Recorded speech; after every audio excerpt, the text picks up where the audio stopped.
SSC 2025 Dinajpur বোর্ডের আমি লিখিত প্রশ্নের সমাধান করছি। সো আমার কাছে ক নম্বর প্রশ্ন অর্থাৎ 1 নম্বর প্রশ্ন বীজগাণিতিক ক বিভাগের।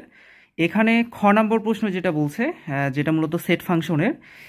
দেখো এই প্রশ্নটা সমাধান করছি, যেখানে বি বলছে এক্স যেন এক্স মৌলিক সংখ্যা এবং এক্স 13 থেকে ছোট, তাই না? তাহলে 2, 3, 5, 7, 11 পর্যন্ত হবে। তো তোমরা শুধু প্রশ্নের অ্যান্সারটা মিলিয়ে নাও যে অ্যান্সারের সাথে তোমাদের এই মিল গেছে কি না। এটা ছিল আসলে অ্যান্সার। দুইটা অংশ বের করতে বলছে। এবার আমরা গ নম্বর প্রশ্ন হচ্ছে ডোমেন নির্ণয় করতে বলছে। শুধুমাত্র ডোমেন নির্ণয় করতে বলছে, রেঞ্জ নির্ণয় করতে বলেনি।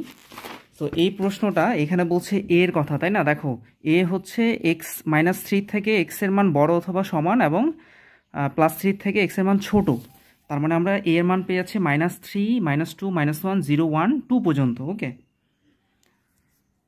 তো দেখো প্রশ্নের সমাধানটা মিলিয়ে নাও। এই আমাদেরকে শুধুমাত্র ডোমেন বের করতে বলছে, আমি রেঞ্জ সহ নির্ণয় করছি, তার মানে রেঞ্জটা কেটে দিই। শুধুমাত্র ডোমেনের অ্যান্সার হচ্ছে -1, 0, 1। পরবর্তী সকল প্রশ্নের সমাধান পেতে অবশ্যই চ্যানেলটিকে সাবস্ক্রাইব করে দাও।